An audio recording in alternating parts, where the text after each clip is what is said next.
Hello, everyone, and welcome. Thank you so much for joining us today for today's webinar.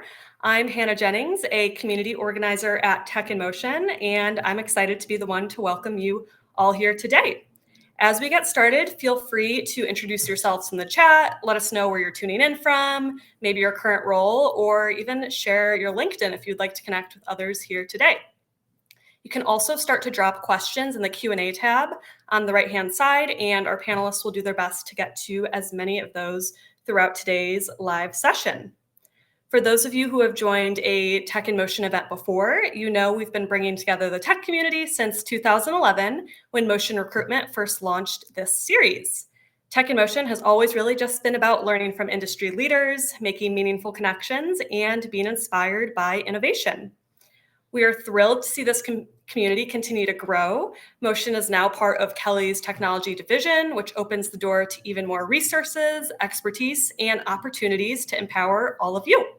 In addition to our IT staffing and consulting solutions, Motion contributes to Kelly's digital infrastructure team, which supports the world's most ambitious data center and infrastructure leaders as they run smarter, scale faster, and operate more efficiently. You'll hear about more of that from one of our speakers shortly. That brings us to today's conversation on how forward-thinking leaders are meeting the demands of AI and always-on connectivity by optimizing power, performance, and talent for the next generation of infrastructure. A quick update: due to an urgent personal matter, PG will not be joining the discussion today, but we'll be sure to get him involved in a conversation very soon so you do not miss out on his perspective. A quick housekeeping note: the session will be recorded, so if you have to hop off early for any reason, no worries. We'll make sure you get a recording following today's live session. Now, let's hop into our panel.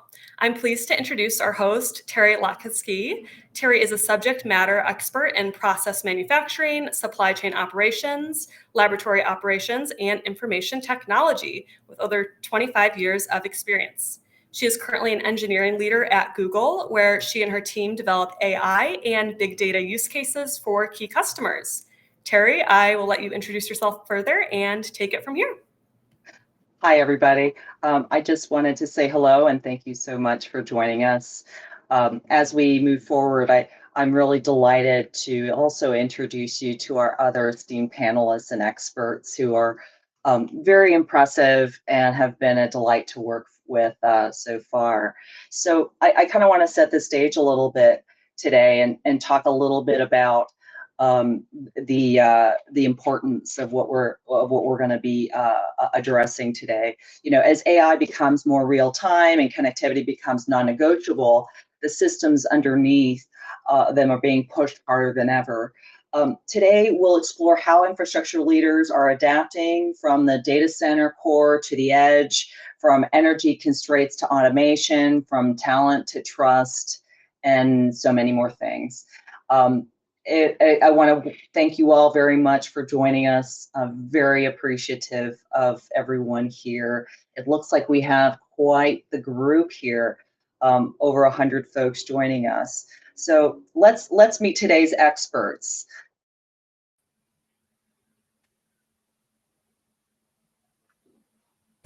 So this is Jake Rasweiler and Sanyogita Shamsunder. I'll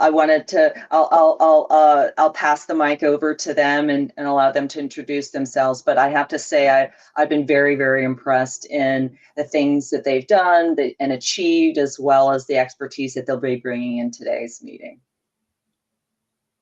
Sanyogita? Yeah, hi, thanks, Tery. Great to be here. Sanyogita Shamsunder, currently the CTO at GeoLinks, a fixed wireless provider in California, and been in the industry for several years in various roles, primarily wireless connectivity and cloud at Google. So looking forward to this discussion. Thank you. Hi, everyone. Jake, pleasure to be here with you. I am with Kelly, where I lead our product and strategy across data centers and digital infrastructure. Kelly really services this space everywhere from light industrial manufacturing through engineering, telecommunications, and the full tech stack. So, in this space, we have a very broad perspective in this industry, globally, as how, data centers are scaling and AI is, really transforming what we do. Mhm. And speaking of that transformation, with cloud, telecom, and data center ecosystems converging faster than ever, I'm interested in hearing from you both, where you see the biggest gap between what technology enables and what organizations are actually prepared for. Sanyogita, you want to? Yeah, I can do that. Well, I think we've seen a tremendous amount of growth in the last few years, right? What was mobile and wireless in the early 2000 is now AI today, and it enables a lot, but also it assumes a lot.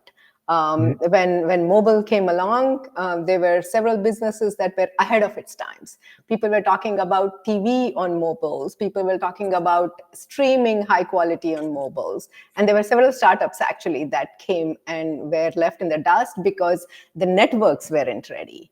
Right. And we didn't have the right, the device ecosystem as well. So something similar, I think, is happening again. There is a lot of technology that it enables, but the processes are not there. Sometimes even, I think the networks are there, but you could have other things enabled in the network. But many times right now, actually, the enterprises don't have all the necessary initial conditions or starting conditions to be able to utilize and effectively deploy the technology.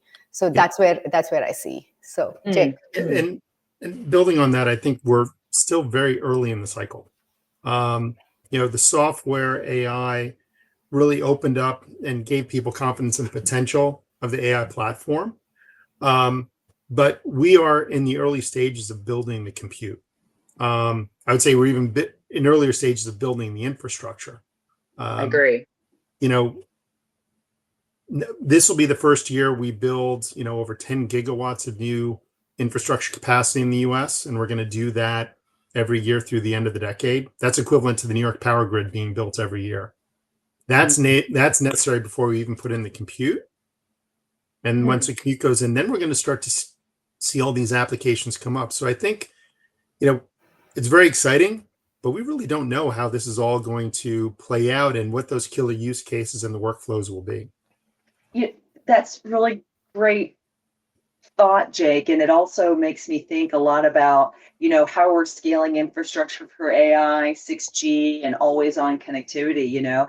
AI isn't just another workload. It's kind of reshaping, the physical and the architectural needs, right? And how we blueprint that. So having said that, I'm curious to know, like, from your own experiences, how have organizations sort of designed, for performance, right, in terms of latency, and then still being able to maintain that sort of scalability, interoperability, and cost effectiveness?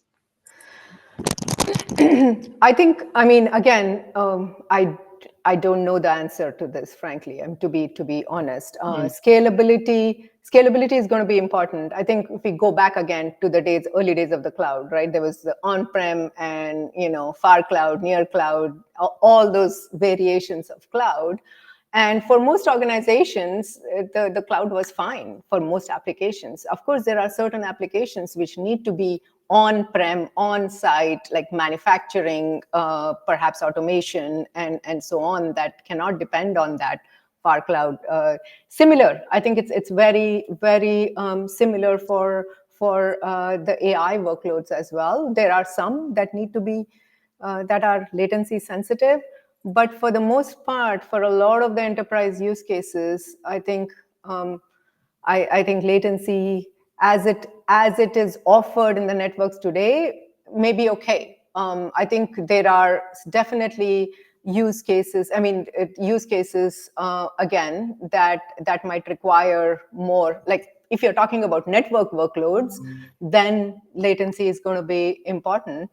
as well as if you're talking about, there are other things such as, fiber cuts and stuff like that that are going to kill your latency, that are going to kill your uptime for the year within a couple of days. So for that, I think you need to think about how, what kind of redundancy you have and so on and so forth. So it's different considerations for the different parts of the network. I don't know that I would kind of assume that you need to be on-prem just because you have you could solve a lot of the problems by having the right connectivity. Let me just put it that way. And I think you hit the nail right on the head, right? Or there is that balance between performance, right? The performance needs, right? And where the technology actually is. And I'm looking here at the poll, they just opened that up between technology enablement, right? The tech moves clearly faster than industry or enterprise, and therefore, that industry readiness and the businesses within that industry are going to have to either catch up or just say, hey, that's not for us, right? So and for everybody watching here, the three of us actually have been talking for the past few days about these very topics, kind of in preparation for this webinar. And I think it really depends on the industry where the needs are going to be. And to your point, Sanyogita, you've said so eloquently that there are going to be needs for some industries, made to order manufacturing isn't necessarily going to be so focused on latency. Whereas, as you said, those AI or SaaS companies really are going to need those more service-oriented companies like Kelly are going to need, a lower level of latency. So I'm actually, and this is like, I call this the $1 million question because, these are very different industries that you're both in. And I'm curious about, your own experiences first of, the decentralization versus centralized cloud, right? Edge versus on-prem. And I mean, I have my own opinion given my own experience, but I'd be interested in hearing from you both about what you think about that balance or neither. Yeah, I think the balance and what the reality has given us is a bit different. I would say 3 years ago, when you put out infrastructure, put in data centers, people looked for wherever the carrier hotels, you had the fiber density, and you looked for land. That went out the window 2 years ago, and then people said, where can I get the power? And that often was in not the major markets. Now it's even to the point of saying, where can I find the energy, and I'll bring my own power. And I'll bring my own fiber. And so latency kind of goes to the back end. And that's out of necessity for where infrastructure can possibly be deployed. Right. Now, when you think about the use cases, I think you and Sanyogita said it well. It depends on the type of use case. For manufacturing support, not in real time. Decision support, where you have a customer service person who's looking to leverage real-time responses for their customer engagement, it's very important. But you also get to the types of workloads. I don't think somebody who's doing advanced material research or is dealing with health records or is doing compound research in biopharma is going to want to put their data in the cloud. Right. So that tension is always going to be there. Yeah. Right. Yeah. And if you look at the data underneath the surface, so much of the attention has been on these billion-dollar AI factories. If you look at the retail, telco, that segment of the data center market, used to be 75% of those data centers we built in the top 10 markets. Moving forward, it's 50%. So the edge and decentralization is already occurring. It's just not rising to the headlines today. Mm-hmm. Yeah, and on the extreme, right? Again, if you look at by use case, there is a lot of intelligence going on in the far edge as well. Like if you look at what is capable today in your laptops, like AMD chipsets, Intel chipsets in the laptops are have models, language, are able to implement models, and devices too. Qualcomm, and Samsung and Apple have have plans to do things locally as well. So if you look at that far-ish, that's the other one. So there's a continuum, I think, and it's not clear where there's going to be a push and pull between these different elements. And of course, it absolutely makes sense for some stuff to be local. Why do you want to send gobs of data on a wireless network when you can do some of the processing locally? But not everything can be done there, because there is a need for data fusion from different things. So there's going to be that balance too. And what we are seeing with our customers, who are a lot of us, our customers are enterprise customers, is that connectivity is extremely important, and especially redundant connectivity. When Jake is talking about building fiber, right now we are going outside of the main data centers to data centers that are probably in suburban and more remote areas, and there is a lack of infrastructure there. Right. And building fiber is a 3-year plus whatever, and millions of dollars, notwithstanding all the money going into building fiber. It is still a reality that is not easy to meet in many parts of the country. It's a huge country, and a lot of it is not connected very well. So, wireless has become an important component, and it has become a great backup or primary for a lot of them. I mean, redundancy is extremely important when you're talking about depending on the AI data centers for your day-to-day operations. Connectivity is going to be extremely important. So there is that. Yeah. Yeah, well, and what you're also touching upon is the pragmatic use of that connectivity, right? And personally, I call it right time, right volume. Do you need the last 50 years of archived historical data, within nanoseconds, or do you really only need the past 3 years of data to run analysis? And I know that some AI models, are working through a lot of data, but that doesn't necessarily mean that you have to have, teraflops of fiber running. I mean, you don't have to, right? And so that's where I think good architectural structures are. Yeah. You're bringing up a very interesting point in that discussion, in that if you think about all of the infrastructure and telecommunications that were built over even the last 6 years, right? We all moved to remote work. We all moved to Zoom, and we moved from linear broadcast to streaming. Right. And those are human-centric workflows that are heavily supported by content distribution networks. 100%. AI is not going to rely on those human-centric workflows as much, and probably less so on content distribution. So how is that going to strain, pockets of content, or, the interconnection and networks and bandwidth? I don't think we know, but we know it's going to be different than the way that these networks were invested in over the past few years.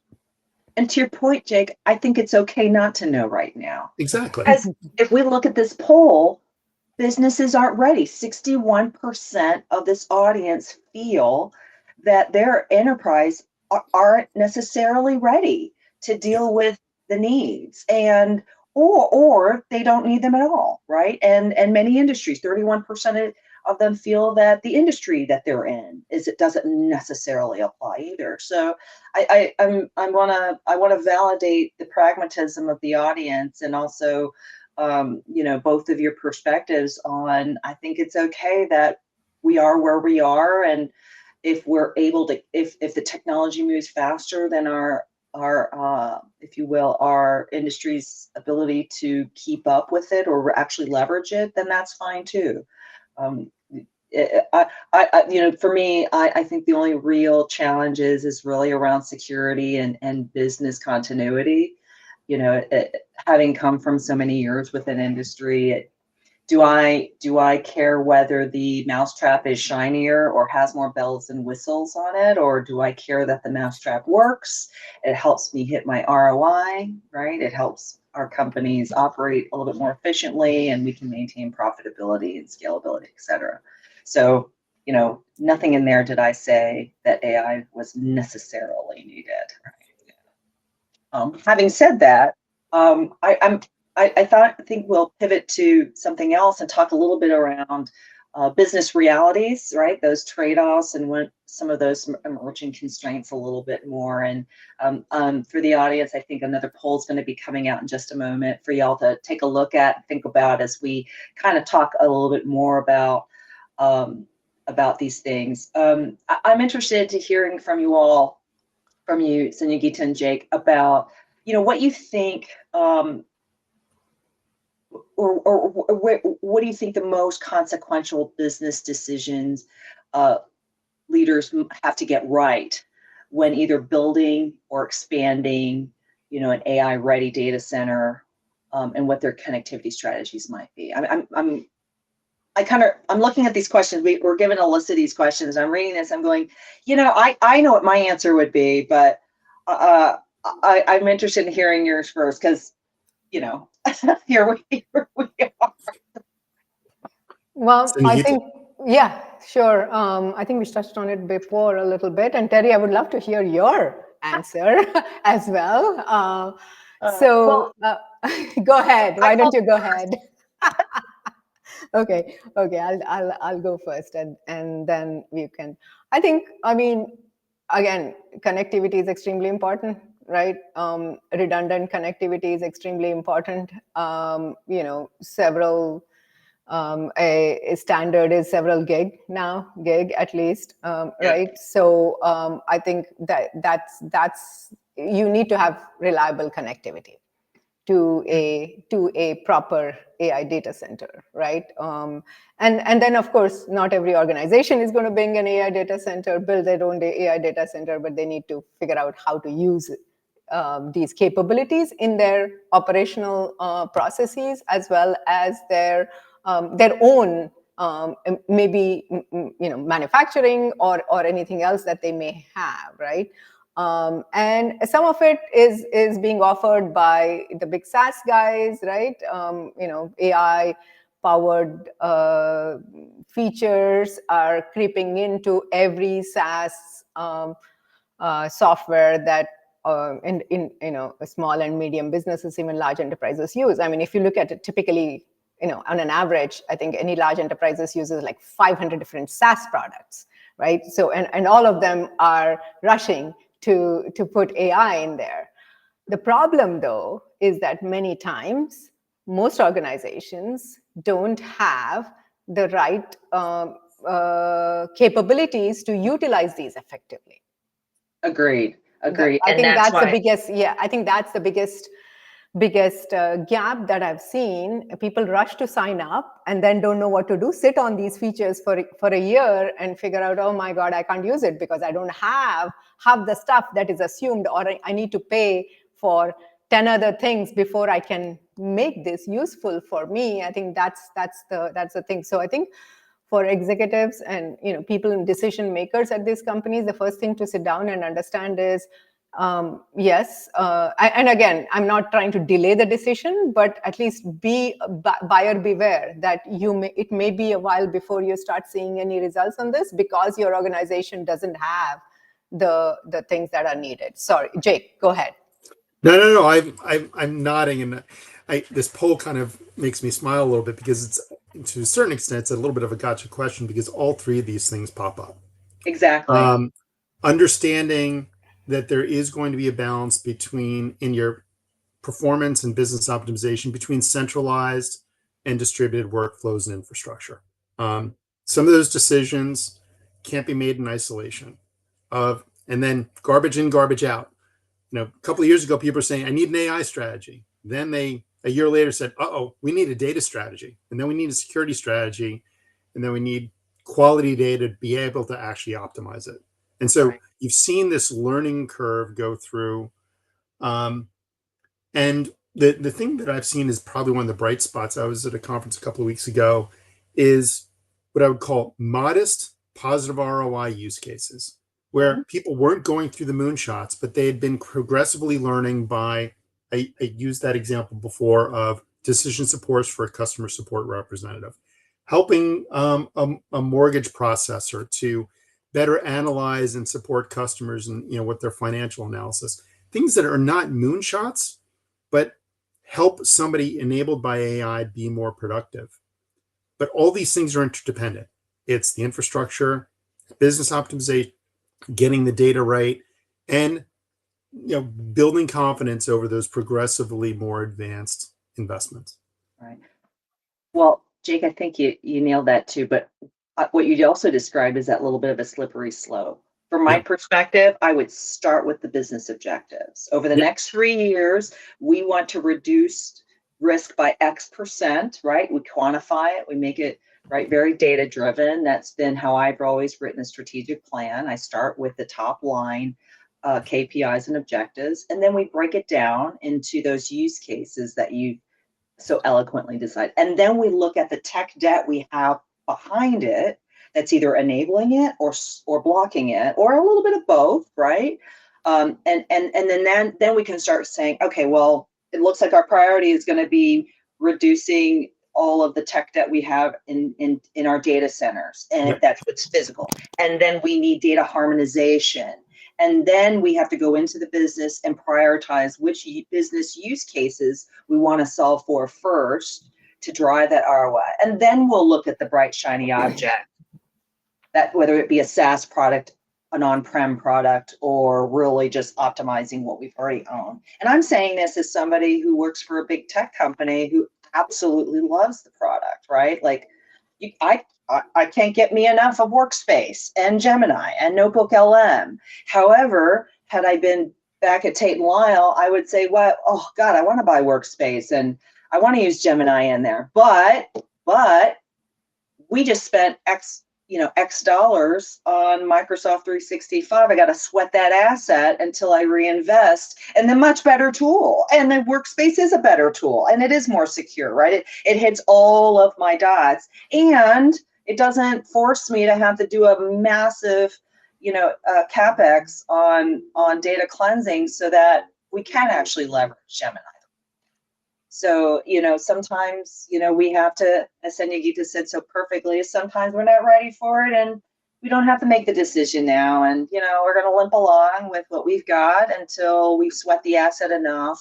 And again, if I were, back in my old shoes having to make this decision, it's an ugly decision. It's not going to be pretty, but I think we're both alluding to that there's a continuum and that pragmatic, prioritization of, well, what do we have to do first? Because at the end of the day, whether you're selling talent services or whether you're selling ingredients for pharma, they're still the thing that we have to produce first, and it's not necessarily an AI, right? A model. We're leveraging the AI model to make better ingredients, to make better decisions quicker, or to communicate faster. And I think what you just bottled up there, we're leveraging AI to help, is where I've seen people, I think, gain the greatest confidence that this can help,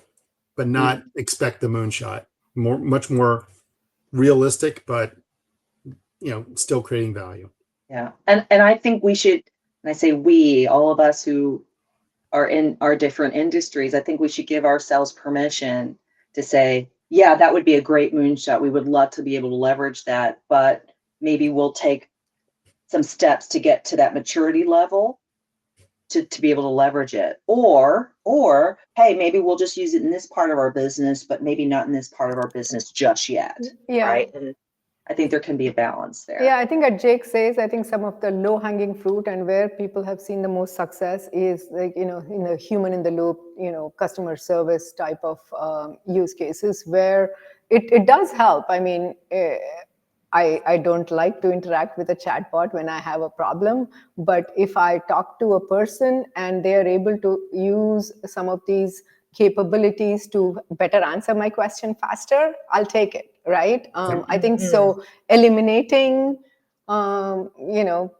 personal touch is not probably the right thing to do, at least in my humble opinion. But I think we need to make it easier for them to be able to root cause things faster. And that root cause, for example, use case comes up several times, right? Like network is down. I don't know what is going on. And in most networks today, there are like 30 or 40 different tools, depending on the size of the network, before you need somebody, a network engineer can troubleshoot what's going on. So I think there is a lot of, AI being employed there to be able to help. I mean, many of these tools already have, smart, capabilities, troubleshooting capabilities, but sometimes it doesn't work very well across different systems. So Okay. there are things there going on as well. So, it's in different stages of quote unquote automation, but it's not full automation yet. And I think that's a long ways away in some ways. Having said that, then how do you advise your organizations to navigate them? I'd be interested in seeing what shifts in network architecture or connectivity strategy do you see as unavoidable in the next 12 to 24 months? Jake, you want to take that? Okay. So, I took the roles and I was like, ooh, spicy question. look, I think the one thing that has been consistent is that the software capabilities of AI, regardless of to what extent you're going to adopt it, are limited by amount of compute that's out there. So we need more compute. That compute is often very different than the legacy compute, whether it's power density, liquid cooled, just the aggregate power. And so what you're seeing, and I touched on this earlier, this push to go to where the energy is available, because you need to basically get the basic processing in place to support those compute and applications. Certainly more bandwidth is going to be required, as Sanyogita was mentioning before. I think some of the uncertainty is, how does the world change when we go from human-centric workflows and bandwidth to more machine-centric workflows? That is, in my mind, a very big open question. And, trying to balance that with how centralized versus distributed, individual use cases going. We're going to need more infrastructure. There's no doubt about that. That infrastructure is going to need more energy, and it's all going to need more bandwidth. Yeah, more. Oh gosh, I do see that there's so many trade-offs there, and I think it really depends on the industry priority, right? So yeah, in food and ingredients and pharmaceutical. But if you go back to some of the use cases that we're talking about where we're seeing enhancements, the benefit is increased human productivity, better customer service. And so there's definitely a benefit. It's more, but there's also more benefits coming out of it. Now, Absolutely. we're still early, but you could say that just about any industrial revolution that occurred in the past, right? Yeah. Well, Yeah. some are fast followers and some aren't. And again, in discrete manufacturing, you may not see that, especially with made to order.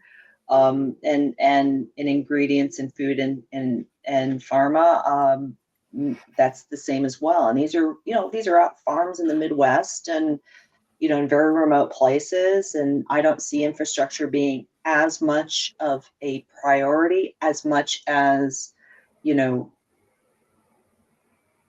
until we get to those last few miles, if you will, in that supply chain, and or what we call in the back office around finance and customer service, right, marketing, sales, etc., where what I call the non-production areas of the SG&A. But I'm also a data person, so I tend to look at SG&A. How much is that infrastructure? How much is that that 1 or 2% improvement in performance or reduction in latency is really going to buy me for this investment? Yeah. For farms or pharma versus I'm a banking company that's in a big city where that latency is really important, right? So I think it's really industry dependent. And at Yes. first, poll, I think, is, as you can see, those numbers are starting to tilt a little bit as more and more people are joining us. And I also see here on the other poll around data readiness and optimization. Jake, you said it perfectly, and it is cliche, but it's true. Garbage in, garbage out. It doesn't matter how great your data centers are, or how great the technology you introduce into it, or how great your AI models are built. If it's garbage in, you're going to get hallucinating models, right? And if it's not optimized, it'll take forever for that hallucination to come out, right? Yeah. Going back to the manufacturing, made-to-order manufacturing use case that you brought up, Tery, I think it depends on what level of operations you're talking about, right? If that made-to-order manufacturing facility is heavily dependent on robotic automation and other automated things, absolutely they need the infrastructure on site to be able to do it, right? But if they're talking about some of the other other parts of the business, like perhaps their finance and people operations and customer service, I agree with you. You don't need that. The latency is not that critical. So again, you have to look at where are the biggest pain points, and where is the ROI? In which parts of the business can I get the most value for something like this to put in some of the intelligence? Does it make sense, right? I think that's how you have to dimension your needs for the next 2, 3, 4 years. And like Jake said, infrastructure takes a long time. So if there is no infrastructure, if you need this for your daily, for your survival, and if there's no infrastructure anywhere close by, then I think that's something that you have to, maybe a heavier lift. So, or if it doesn't exist, or if if it doesn't exist, this takes a long time, right? So right, or if there's a lot of tech debt that you're having to remediate or migrate to. Yes, so those are the steps that you need to take now to be able to ready when it makes sense. Yeah. So. I was going to say is I'm pretty sure the three of us have had to inherit a lot of tech debt that we've had to either remediate or build on. I mean, tell me about it. We can talk about it offline. That's a different webinar. That's a whole other webinar in of itself, is tech debt. But that also brings me to the next, prompts me to reflect on the talent equation, right? Because the human equation of all that, because in spite of tech debt, there's still humans that have to either deal with the tech debt and still perform, or we introduce a new AI model and we've got the infrastructure we've got. So now we've got to go to our bosses and ask for more funding and ask for this, right? In order to be able to boost it, in order to be able to meet it, right? Or rely more on cloud in order to meet those compute needs. But I don't want to get too far ahead of. I think another poll is going to be coming out in just a moment, and I know that the infrastructure needs are going to get more complex, right? So as we talk about like automation and the concept of self-healing systems, as you said, Sanyogita, and the talent equation. And I know that this one is near to you, Jake, because this is kind of your business, right? And I'm curious to know about, how can talent aware infrastructure strategies kind of blend into, human expertise versus, automation systems. And I kind of feel like there's we need both, but I'm curious to hear your perspective, especially, from a company like Kelly. Yeah. So I think, understanding the nature of the problem, of the macro problem, is a great place to start, and technology can support that. Where we stand as an industry, a very broad industry, is think about a starter pistol at a hurdles race, the 400-meter hurdles. And so starter pistol goes off. That was ChatGPT. Now everybody got to the first hurdle, get the land. Next hurdle, get the power. Yeah. Next hurdle, order the equipment. And what we've seen, if we move upstream from where we are today, we saw lengthening supply chains. We saw moved from find power to find electricity, find energy. Now we're starting to get into the cycle of where's the construction resources, especially with a lot of these data centers being built in secondary markets, not the Northern Virginias as much as the Columbus, Ohio's, the Minneapolis, the North Dakota. So where are you going to find the construction and power deployment people? Now we're starting to get into the networking and fiber resources. We're starting to see, I would say there's not a lot of people crossing the hurdle yet, but a lot of people are getting ready to jump over the hurdle, which is commissioning. And then we got to get into the tech stack. Right. So what we've seen this sequentially synchronized resource and talent problem just make its way through the industry in a very predictable cycle. And initially it's find the talent. Can you find them there? Okay, how can I augment with technology to either help with decision support, with program management? But it's you see it happening in sequence where if it's upstream of you, you're not worried about it yet. If you're in the middle of the stream, you're trying to find the people. If it's somewhat past you, you're trying to figure out, okay, I can't find all the people because this ramp up was so massive. How can I augment technology to make my people more productive? And so that's a productivity discussion. Okay. Well, actually, but I'm also interested in how you touched on that around skilled labor shortage. Like, where do you see that as a where do you see the operational risk, the strategic constraints, or or would you completely rethink that collaboration between human automation dynamic? Like, where do you see that? I think that's a component. When you think about the talent, first of all, with this amount of growth, you can't poach from somebody else. The whole industry is short on resources. So we have to think about a regional talent pipeline that brings people from outside the industry to inside the industry. And that's going to come through a combination of training, manufacturing talent, and mentoring. And so, it's not only trying to make sure you build that talent pipeline into your process. You can't look at your past history for talent acquisition and assume that that's going to be the problem moving forward. You have to think differently about it, because in the aggregate, there's more talent needed beyond what's in the industry today. Whether you're in construction, whether you're in fiber, whether you're in the tech stack, more talent has to come in. And so you have to think about partnering with organizations that can help develop and manufacture talent. And that talent could be whether it's local universities, institutions, trade organizations, training institutions, or talent partners like Kelly that can help you not only onboard, but also develop talent.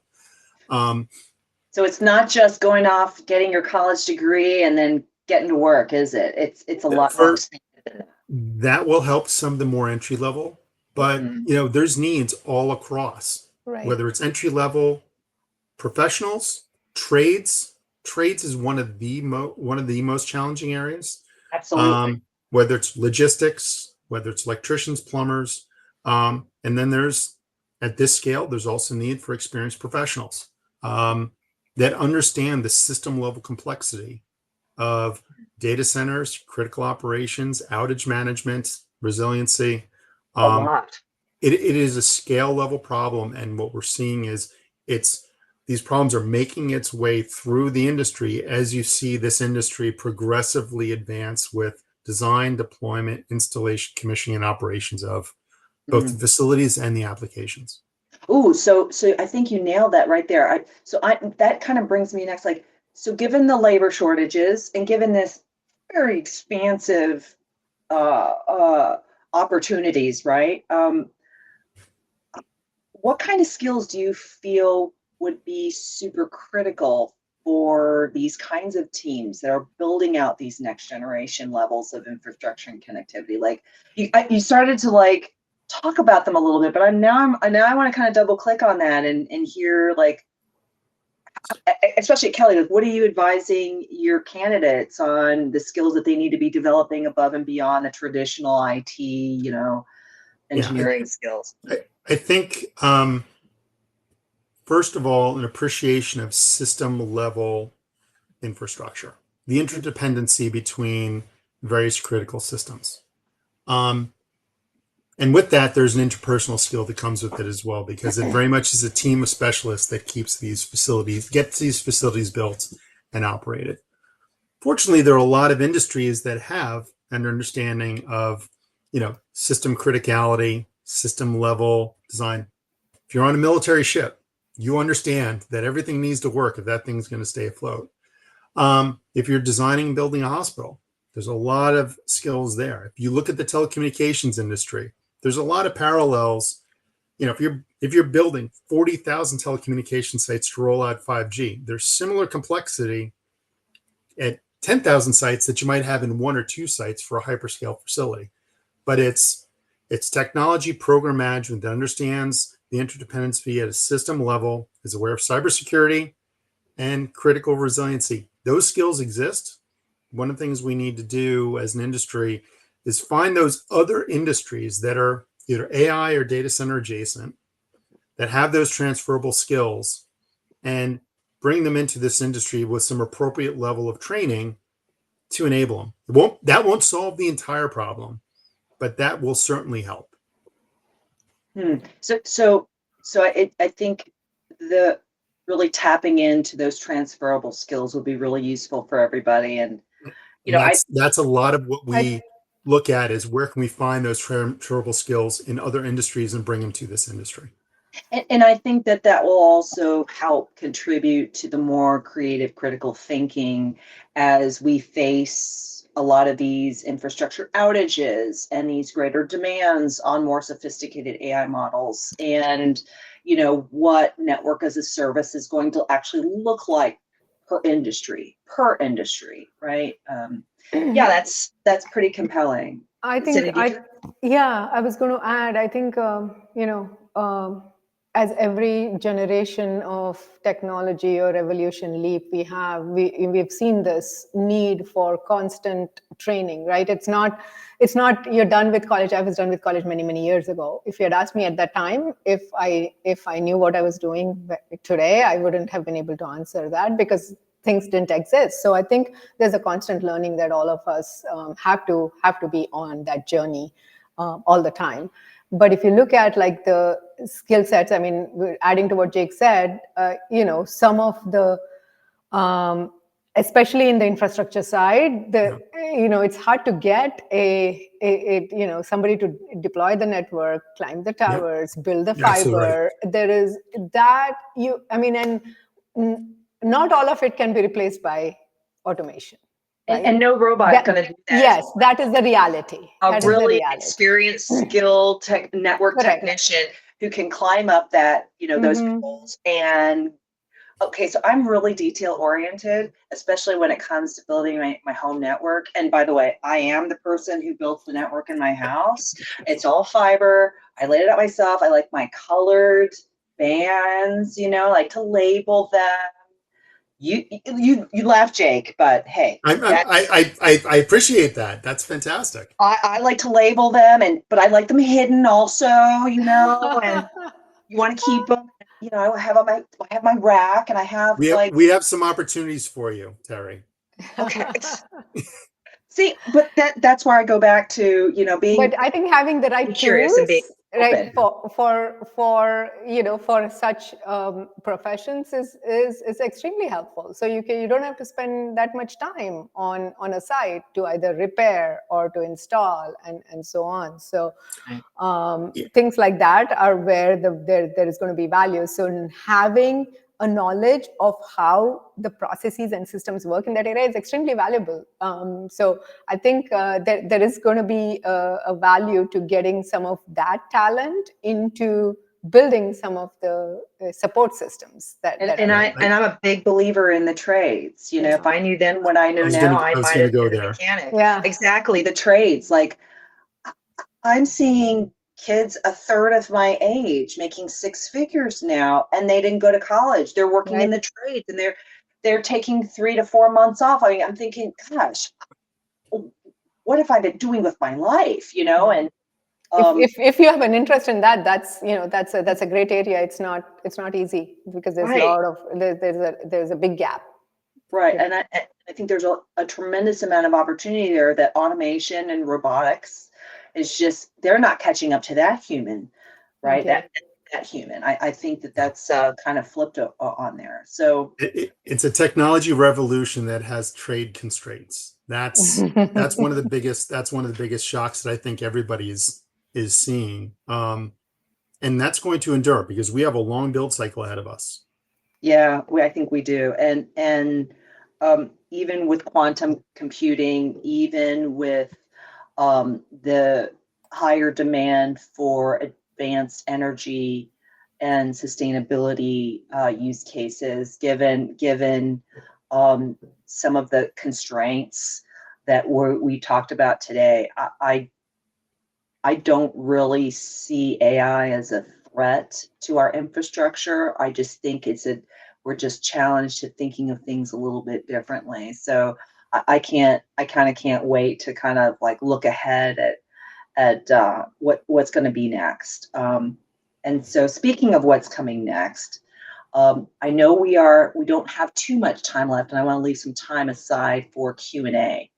So if you're both interested, I thought we could go into the chat and then go into the Q&A section. For everybody in the audience, if you have some questions, please put them in the Q&A tab on the right side where you'll see chat. I see everybody having a great chats in here, but there were some good questions in there. I'd love to see them in the QA. And then if you don't have a question, vote on your favorite question there, and that'll probably bring it to the top, and I'll ask it of the panel here and maybe answer myself. Here's one particular one that I thought was interesting, Roger. What do you think are the top 3 priorities to solve to meet the future energy and bandwidth demands of AI growth? Oh, I have an opinion. But... yeah, I know, right? Energy, connectivity. Mm-hmm. Yeah. And then human resources actually to build that. So that's my 3. I would agree with that. I think time is also a very critical element. And when I say that is there's power out there, there's generation capacity out there, there's transmission, but it may not be available tomorrow. And a lot of people are in a rush to make a decision or get something deployed. Whereas you may not need to deploy as much with a little bit more time. One of the biggest things that is delayed time is the interconnect queues for energy, and people are doing things such as bridging power or doing behind the meter power generation. Mm-hmm. And so I think it's the energy, it's the bandwidth. I think also getting a better understanding of these timelines will help, and that's been a shock to everybody as we've gone into this. So for me, I think the top 3 priorities are accessibility to that power, right? And that's a lot of build out. Yep. I think the second thing is security. And by the way, in no particular order, security and resilience, right? Security will reduce risk and increase resilience, and also reduce the impact of outages due to, right? Foreign actors or third-party actors. And then I think the third is really around, I'm one of those, I've been teased a lot for, being a fear monger, always worrying about risk, but I like having tertiary plans, right? So it's not just having the latest and greatest solution, but also having a backup in case the latest and greatest solution isn't ready on time. And in case the backup it fails us, we have a tertiary. So for me, it's around resilience. And, I've also seen I literally have seen data centers go on fire. There's a cliche about that, but it is true. During the pandemic, there was a notable story in South Korea not too long ago with the government data center. That was very disruptive. Exactly. And I think that business continuity and having business resiliency above and beyond just the enablement and the backup is really important too. At least that's But then again, you know, I came from a different experience than you both. So I love hearing the diverse opinions and perspectives. Let's see, here's another question in here, got a number of votes. What assumptions are you making in your outlook that might not be true or could be proven false in the future? That's a very broad question, Asker. Let's, I mean, it's there's nothing wrong. I just with that, I'm not certainly not diminishing that question, but it's such an open-ended question. There are not of unknowns, right? I mean, like we've said, you know, so you can't put all your eggs in one basket, or also think about what your use case is. Just don't follow the herd mentality and do what somebody else is doing. Figure out where your business is and where the value is for your business before you kind of venture on this. I think that's all I would say. I mean, with anything there is a risk. There is no guarantees for the future. So, right. I mean, there could be a bust tomorrow, and everything that we have built. I mean, like in the 2000s, you know, all the fiber that was built and is still in the ground and which now is being used. It could do that, but unfortunately, with chips, they don't last so many years. So we have a problem there. But I don't know that I can change that today. Okay. That's okay. That's good. I'm kind of, there's another question in here. It says, what are the ethical frameworks that infrastructure expansion needs to consider when it comes to ecological responsibility of our times? Okay. So when I read that question, my first thought is, all right, are we being responsible when it comes to the ecological impact of expanding infrastructure, right? If I'm understanding the question correctly, like, how are we doing that responsibly? I know that for Google has, and I can't share too much, but I know that Google has we have entire committees on, you know, how these data centers are being responsibly powered. You know, Google's is very proud in its sustainability efforts over the past, you know, we're not just paper free. There's, you know, many other aspects of how we are ecologically responsible. And I believe a lot of that is publicly available on our sustainability side and how we've done that. And I'm actually very proud of that. And I feel very fortunate to be part of an organization that takes sustainability so seriously, and also makes such commitments to being ecologically responsible while expanding and building out these incredible new ways to compute.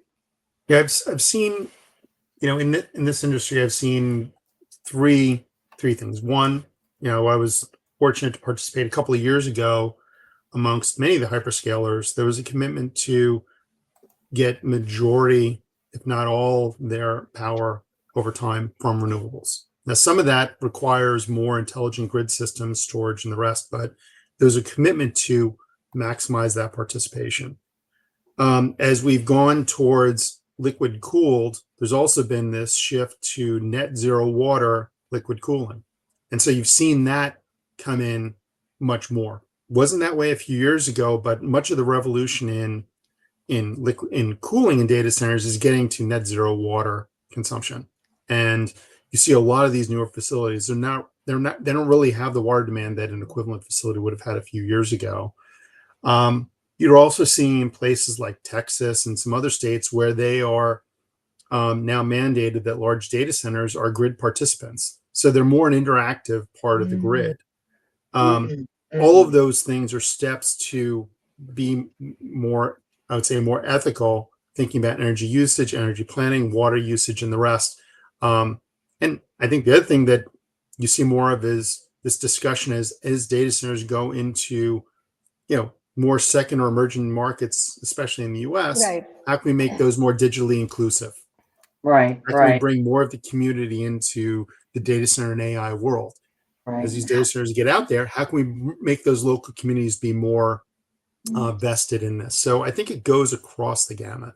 Yeah. Well, it's funny you say that because less and less data centers are using traditional water cooling systems. They're actually using very different. In fact, Mhm. water isn't even in the conversation most of Exactly. the time. Like Right. water is not part of the cooling system at all. So Well, I think also there's a lot of startups also, in Yes. the hydrogen powered space. Of correct, course, and there's nuclear. nuclear as well. Correct. So there is a recognition. I mean, part of it driven by the reality, right, that Yep. we don't have, and Exactly. part of it. And then there's solar, of course. And Lot I of think solar. that, yeah, and I also think that social media and media in general has sort of conflated the actual impact of AI compute systems and infrastructure impact Yeah. to the ecology. And if I have to hear one more person saying, well, we shouldn't be using water, I'm like, you're right, we shouldn't be. And guess what? Most data centers aren't. And Maybe that a lot of people I think are stuck in the old paradigm. When you look Yeah. at the revolution that's occurred in cooling in the past couple of years, it's really evolved to no. It's not, it's not there anymore. no, it's not there. And not only is it not being used, it's sort of like, look, the 90s called and they want your water. They're going to give you your water back. Okay. Like, Exactly. I haven't been using that for a while. Like it's the same as water cooled systems to me is like what I don't want to go back to using Windows 95. I haven't used Windows 95 and I don't know how long now. So some of the other countries in the world are still using water cooled systems for their data centers. And so my hope is that to answer that other question is my hope is that, we're able to make it less expensive to transition that kind of tech debt to the newer innovations that will reduce that ecological impact. And, Exactly. it's just like any other adoption process. It may take some time. And they recycle the water too. It's not like the water. Exactly. Yeah. So it's not like it's being wasted. I mean, I grew up in a country where water was extremely, a scarce resource. So for me, it's extremely important as a personal thing, not to add here. Yep. But yes. but a lot of it is recycled. So Yeah, very, very valid. Very valid. Well, I want to thank you very much for your time. We'll be transitioning back to Hannah here, and thank you all so much for participating in the panel. It was a pleasure. I also really appreciated being able to participate as well. And thank you so much for your time. Thank you, Tery. Thank you. Great to Thank be you, with Tery. Sanyogita. And Hannah, thank you. Yeah, absolutely. Thank you guys for joining us and for your time and sharing all those great insights. And thank you to the audience for tuning in as well. We'll make sure you get a recording of this if you'd like to watch back or share with anyone that wasn't able to join. Before you head out, please take a moment to share your feedback on this session. We'd love to continue improving our events. So there will be a pop-up on your screen. You can take a quick survey. And then also wanted to share that in December, we'll be hosting a 3-part tech talent series, which will help you and your team make informed career and business decisions in 2026. So be sure to check that out on our website at techinmotion.com. Thank you all so much. Thank you. Bye. Thank you all. Take care. Have a great day. Bye-bye.